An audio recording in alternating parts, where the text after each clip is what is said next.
it looks relatively clean. Looks like a pretty clean van. But at this kind of age, because they're not protected with some sort of seal underneath, they just start to rust. And hopefully, by the end of this video, we'll have found where the problems are. I can already see a little bit here.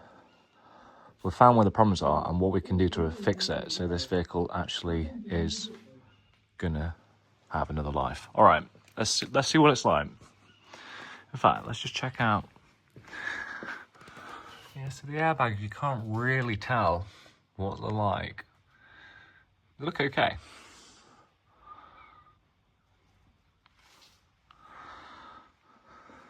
And to be fair, you can see on this sill here, that's gone.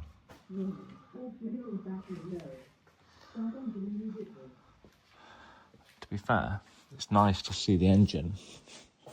You can see on this one here, this is nice and dry. There's no buildup of oil or anything showing, so they're all good signs.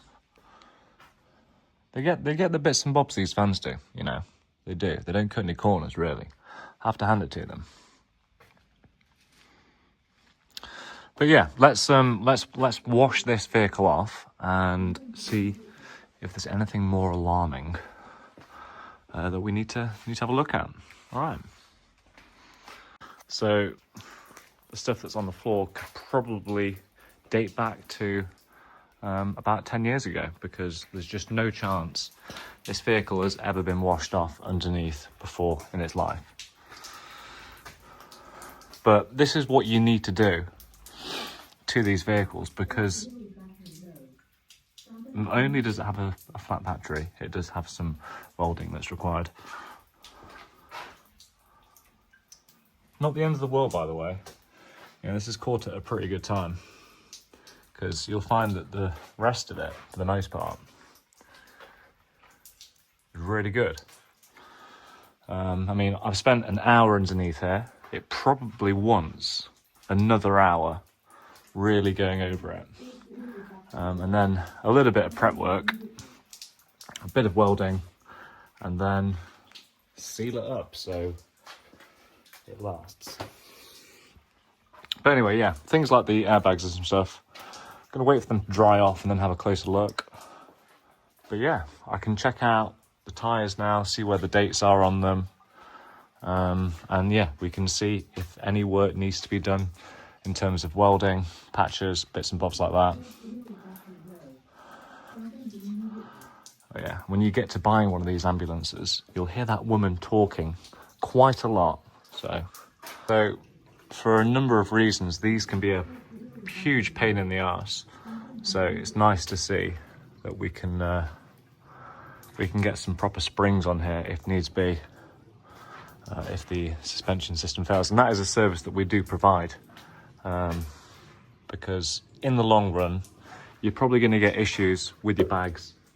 And also, you've got down here, you've got your compressor for the air suspension system. They can go as well. So when they go, they're expensive, and you're going to wish you just bought some springs to go on the back. On some models, you can't actually convert them to springs. So this one is a little bit better than some others, I guess. You know, there's about 5 different variants of these Fiat Ducatos ambulances, and I would say that I think it's as many as 4 which you can convert to springs. It's just the one particular conversion where they've cut the back out in a completely different way to everyone else. So yeah, that's it. I'm gonna clean this mess up. This 10-year-old mud. Bobby love it there. Would you rather be at the pub? No.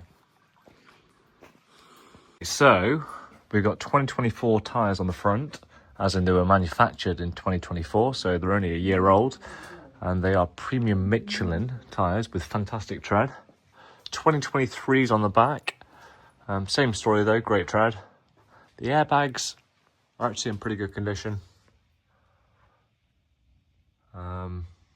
They're probably probably a couple of years old, maybe less. Yeah, the discs on the brakes are looking good throughout as well. Obviously we've got this rear sill here. Just wants replacing, really. Surprisingly, the diesel heater is in pretty good condition. Usually we're replacing these pipes, but that one's actually sufficient. And they always do quite a nice job of keeping a good distance of the exhaust from the intake.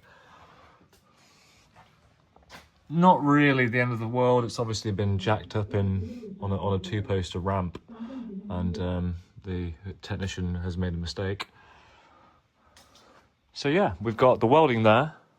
We've got a little bit starting to come here, but it's fantastic on the ramp.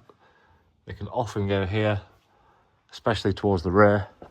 But this one is super solid. This vehicle really wants to be undersealed pretty soon, if you want a chance of keeping it for some time without extensive costs. But yeah, generally speaking, this is quite a nice vehicle. And I will conduct the rest of my inspection report.